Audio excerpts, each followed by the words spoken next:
भगवान की। आज जिनका मोक्ष कल्याणक है ऐसे दूसरे तीर्थंकर श्री अजितनाथ भगवान की।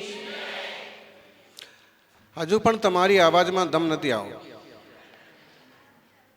वर्धमान महावीर भगवान की। आचार्य श्री आदि सागर महावीर कीर्ति विमल सागर जी महाराज की। तपस्वी सम्राट गुरुदेव आचार्य श्री सन्मति सागर जी महाराज की।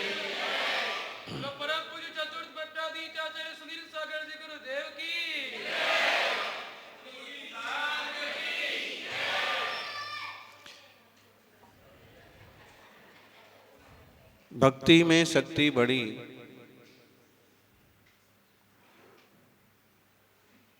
भक्ति में शक्ति बढ़ी, संकट देय मिटाए,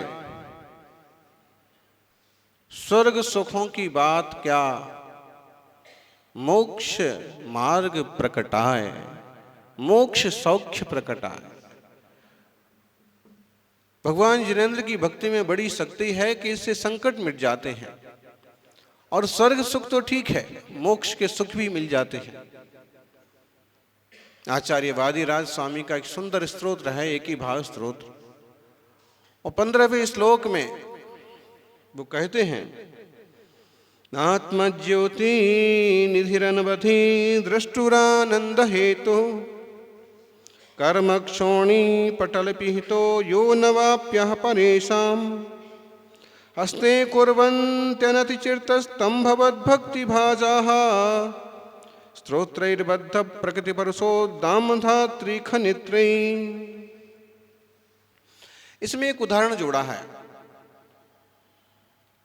जैसे कहीं हीरे मोती की खुदाई होती है, कहीं मार्बल उच्च कोटि का पत्थर निकलता है, तो पहले उसको पहचानते हैं, चेकिंग करते हैं, और चेकिंग करने के बाद उसकी खुदाई करते हैं, और खुदाई करते करते अंततः उस भूमि में से वो चीजें उपलब्ध हो जाती हैं, वो रत्न मिल जाते हैं। उसी तरह की बात यहाँ कही है, आत्मा ज्योति निधि अनवधि रष्टु आनंद हेतु। जो आत्मा की ज्योति है, जो आत्मगुणों की निधि है, वो देखने मात्र से ही आनंद प्रदान करने वाली है। लेकिन बोलो, हीरे मोती खुदें और आपके हाथ में आ जाएं, हीरे मोती आपको मिल जाएं, तो आनंद होगा कि नहीं होगा? होता है। सोना आपके हाथ में आ जाए, चांदी आपके हाथ में आ जाए तो खुशी होती है। और सोना चांदी छोड़ो, बढ़िया नई सीरीज का कीमती 4G वाला मोबाइल आपके हाथ में आ जाए, 5G वाला आ जाए, फिर तो खुशी होती है ना। मतलब हीरे खोदे गए, जमीन में से निकाले गए, आपके हाथ में आ गए, देख करके आनंद होता है। लेकिन खोदे कौन, निकाले कौन, मालूम कैसे पड़े? तो यहां कहा है कि भगवान कर्मक्षोणी पटल पिहितो यो नवाप्या परेशान। मेरी आत्मा में भी हीरे मोती हैं, मेरी आत्मा में भी रत्नत्रय के रत्न हैं, ज्ञान और आनंद का निरसर है, लेकिन फिर भी वह कर्म रूपी पटल से ढका हुआ है। जमीन में नीचे नीचे परतों के नीचे परतें हैं, पत्थरों के नीचे पत्थर हैं, और तब कहीं जाकर के कोयले जैसे काले पाषाणों में से हीरे जैसी चीजें निकलती हैं। ऐसे ही यह आत्मा कर्मक्षोणी पटल पिहितो यो नवाप्या परेशान, कर्म रूपी पत्थरों से ढका हुआ है। हस्ते कुर्वन्ति अनतिचिरतः तम भवद भक्ति भाजा। ये रत्न किसे मिल जाते हैं? जो लोग रत्न पारखियों के साथ रहते हैं, जो लोग इस तरह के लोगों के साथ रहते हैं जिन्हें निकालना आता है, खोदना आता है, उन लोगों को भी आखिर में रत्न मिल ही जाते हैं। ऐसे ही हम जो आपकी भक्ति में लगे हैं, आपकी भक्ति में जो लोग लगे रहते हैं, आपकी भक्ति करते हैं, सेवा करते हैं, पूजा करते हैं, स्त्रोत्री बद्धई प्रकृति परसो दाम धात्री खनित्री। सुंदर सुंदर स्तोत्र रूपी कुदाली से ये कर्म रूपी पटलों को खोदते जाते हैं तो वो एक दिन रत्नत्रय के रत्नों को पा जाते हैं। बोलो ज्ञानी, रत्न कहाँ से निकले? जमीन के अंदर से। लेकिन जब तक जमीन के ऊपर ये काली कलूटी मट्टी जमी है, उसके पीछे जब तक दूसरी तह तीसरी तह है, उसके नीचे जब तक मोटे पत्थर हैं तब तक रत्न पाए जाते हैं? हीरे मिल जाते हैं? नहीं मिलते हैं। कब मिलते हैं?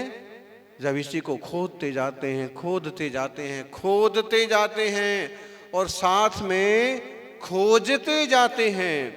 खोदना भी पड़ता है और खोजना भी पड़ता है। जहाँ कहीं भी खोद डालने से भी नहीं मिलेगा और बिना खोजे भी पहले तो ये पता करो इसी आत्मा में रत्नत्रय के रत्न हैं। इस भूमि में रत्न हैं और जब खोदा तो हीरे निकल पड़े। बड़ी मेहनत हुई, बड़ी मेहनत हुई, बड़ी मेहनत के बाद हीरे मिले, कैसी खुशी होती है। ऐसे ही जब मोक्ष मार्गी मुनिराजों का उपदेश मिलता है, जब अपने नो कर्म रूपी पटल को खोदते हैं, इस शरीर के भीतर ही विराजित चैतन्य भगवान आत्मा को खोजते हैं, खुद के भीतर ही चैतन्य चिन्मय रत्नत्रय के रत्नों को खोजते हैं और खोदते जाते हैं, विकारों को हटाते जाते हैं, तो एक दिन रत्नत्रय के रत्न जरूर पाते हैं।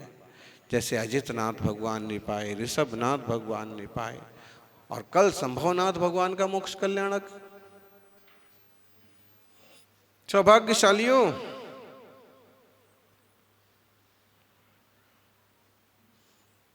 वहां जमीन खोदना है तो लोहे की कुदाली है। आजकल तो बड़ी बड़ी मशीनें आ गई, लेकिन यहां अपने भीतर के विकारों को खोदना है तो भक्ति रूपी स्त्रोत रूपी कुदाली है, भजन रूपी कुदाली है, पूजन रूपी कुदाली है। इस कुदाली से खोदते जाएंगे तो विकार कसाय निकलते जाएंगे, एक साथ पूरे नहीं निकलेंगे। पहले काली काली मिट्टी निकलेगी, फिर भूरी भूरी मिट्टी निकलेगी, फिर पीली पीली मिट्टी निकलेगी, फिर अलग तरह के पाषाण निकलेंगे, फिर कंकर पत्थर निकलेंगे, फिर बड़े पत्थर निकलेंगे। मतलब है कि जो भक्ति पूजा में चित्त लगाते हैं ना, ये भी कहीं ना कहीं विकारों को मिटाने में कारण बनती है। भले थोड़ा समय लगा, थोड़ा मन लगा, लेकिन थोड़ा तो काम हुआ ना, हैं?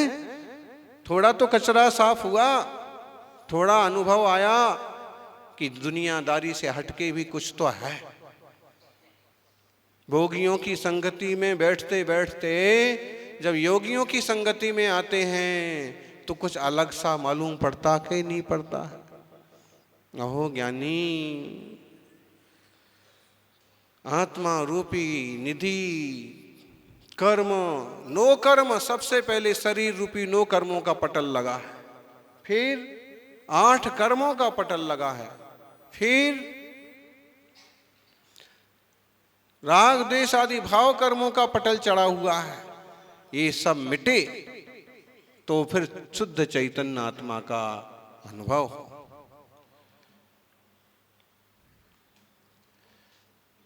मूंगफली का स्वाद कब आता है? जैसे मूंगफली खेत से निकली, उसमें एक मिट्टी लगी हुई है काली काली, बोलो ऐसे ही मूंगफली आ गई, खा लो, स्वाद आ जाएगा बढ़िया। अरे कोई भी कहेगा अरे काली मिट्टी, मिट्टी तो हटाओ पहले, तो ये मिट्टी हटाओ, ये समझ लो नो कर्म रूपी मिट्टी हटाओ, शरीर से राग को मोह को हटाओ।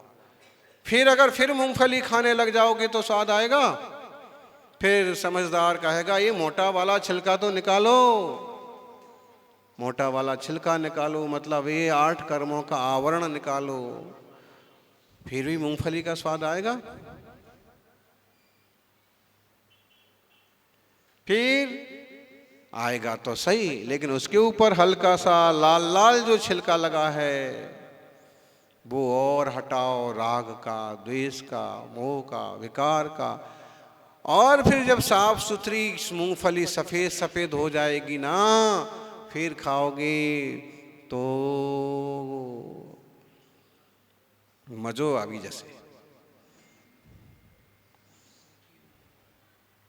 ऐसे ही नो कर्म हट जाएं, कर्म हट जाएं और भाव कर्म हट जाएं तो शुद्ध चैतन्य ज्ञान घन आत्मा का अनुभव होगा, आनंद होगा। ऐसा यह शुद्ध चिदानंद घन भगवान जिनेंद्र की भक्ति से उपलब्ध होता है। इसलिए जीवन की पाठशाला है भगवान की भक्ति, इसे जीवन में जरूर धारण करें। जय बोलिए।